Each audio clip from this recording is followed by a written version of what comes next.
Hello everyone, this is Mel, and for today's video, tudon ako sa inyo ha on sound pag-play sa gitara ang kantang At My Worst by Pink Sweats. Alright, so in this video, naatay tulo ka main objectives. So hopefully makuha na to ni at the end of the video. Alright, so objective number 1 is itulon ako sa inyo ha unsa ang mga chords nga gigamit sa kanta. So hopefully simple ra ang chords nga gamit ug sayo na po sila i-play para sa mga beginners o nara po sila upat ka chords. Second objectives is unsa ang proper timing o unsaon pag-strum, unsa nga strum ang gamiton. So maghatag ko og suggested nga strumming pattern para sa mga beginners. Ug ang third objectives nato is tulon ako sa inyo ha unsaon pag-play ang melody sa intro sa gitara, of course with a tab. Okay, so kung interesado mo nga magkatunan nga kanta, please stay tuned and I'll be right back. Alright, so daghang salamat sa pag-stay ninyo. Og ang kanta nara siya upat ka chords nga gigamit, and nakanindot sad is kanang upat ka chord is play ra siya sa same pattern, which is balik-balik ra gikan sa primero hangtod mahuman ang kanta. By the way, ang atong kanta is nasa key of C. Now, in a diatonic scale sa key of C, makita niyo sa ubos naka hanay diha ang mga chords nga gigamit sa key of C. So, pito na siya ka chords, and then upat ang ato ang gamiton na. The rest is ato lang i-ignore. First, magsugod ta sa ato ang home chord, which is the C. So para sa mga beginners, mao ni siya ang C nga chord. Okay, so C chord.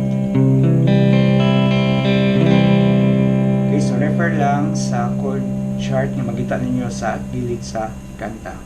Sunod po ang A minor. Okay, so E minor. Sa E minor, lima ka string atong gamiton, i-exclude na to ang 6th string or the E string. So muna siya ang E minor.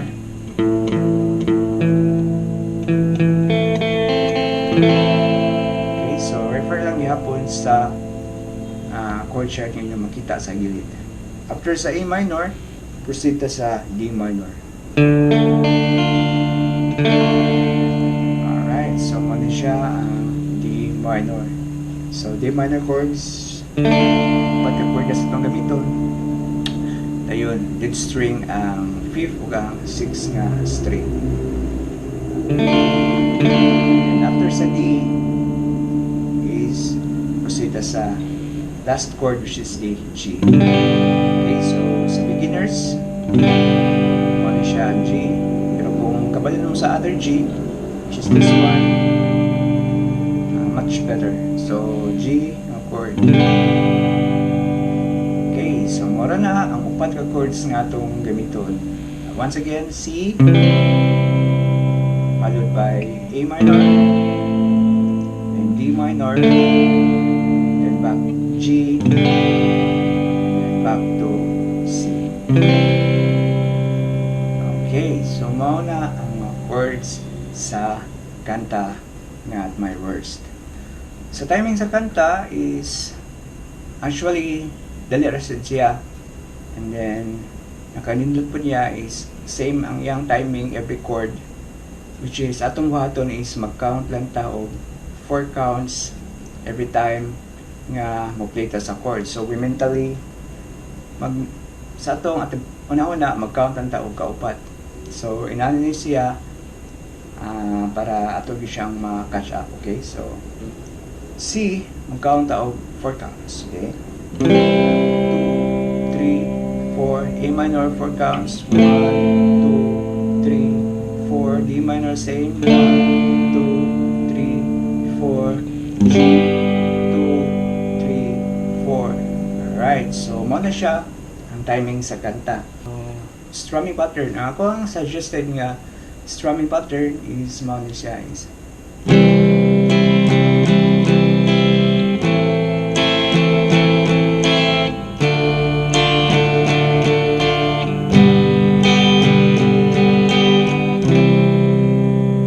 okay. So actually simple lang ni siya nga strumming pattern. Pero kung kabalo na mo sa strumming, mas maayo nga gamiton niyo ang inyong style, yung paagi, yung the way you interpret the song. Pero sa mga beginners nga maglisod pa og come up sila ang style, so this is my suggested nga strumming.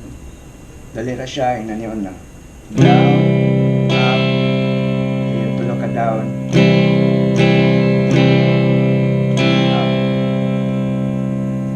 So, mora na siya ang strumming pattern. So, ato na siyang himuhon every chord nga ato ang i-play. So, yan siya. Down, up, down, down, down, up. E minor, down, up, down, down, down, up. E minor, down, up, down, down, down, up. G, down.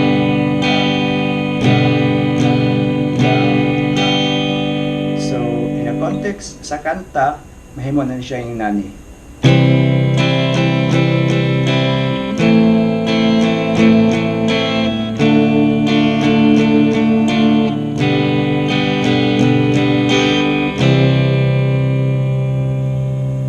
Okay. So, mo na siya ang strumming pattern nga ito ang gamitin.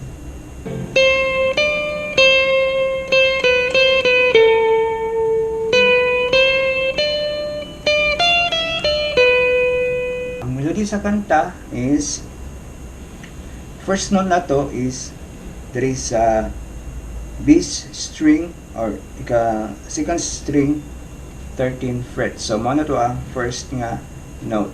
So mo na siya itong i-play, then followed by 15, then balik ta sa 13. Okay, so mo na siya ang first phrase sa kanta. Subukan ako. Okay, ano siya? Dayon, next phrase is same 13 fret sa B nga string, and then ato ta sa 12 fret, which is inganion siya. Okay, so i-play na to twice to. Dayon, mo entas amo mutugpa ta sa diri sa G nga string 14 fret. Okay, so usban ako sinugdanan.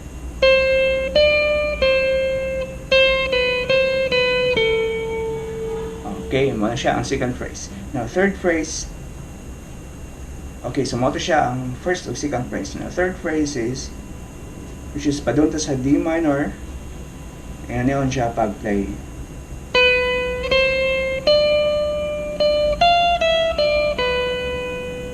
Okay, so third phrase is magsugod sa 3, 12 sa bass string, dayon 13, dayon 15, and then 15 again, dayon arita sa first string 13 fret, 12 fret, balik ta sa second string 15 fret, and then mo end ta sa 12 frets sa B nga string. Okay, sa akong usgon.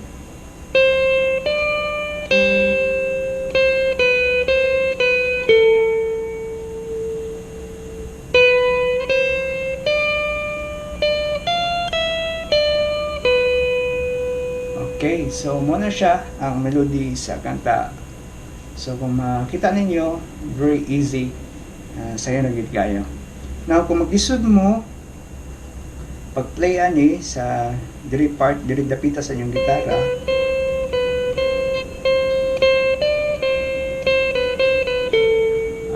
pwede na ito siya ibalhin diri sa open nga open string ato ang gamiton. Kaya ang 12 string ug ang open string is pareho lang siya og notes. So kung dili ta dapita, ang ato ang first note is ang first fret sa B nga string. Dayon third fret. Dayon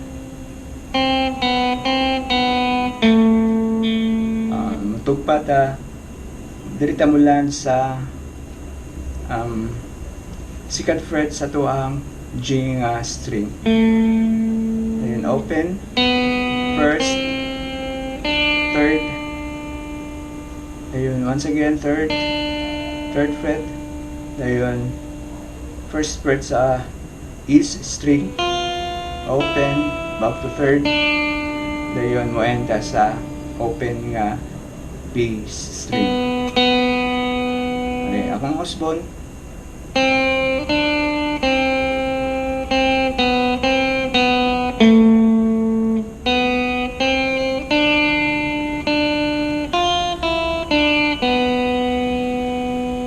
Okay, so muna siya ang melody sa kanta.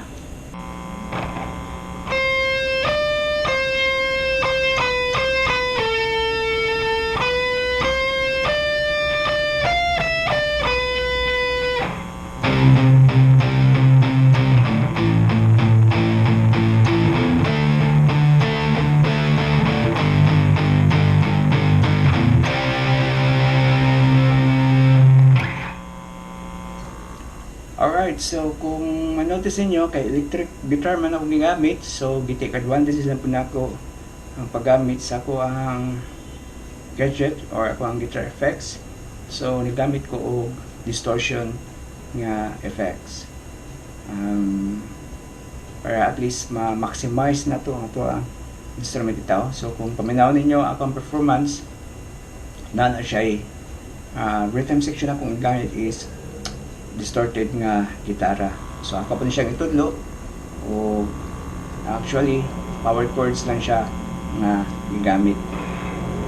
So C power chord, next is ang D minor power chord for A, D power chord, and then G. Strumming ani is nagka-pa-muting ta and then down stroke lang ng ato ang pag-pick sa kanta, sa chords.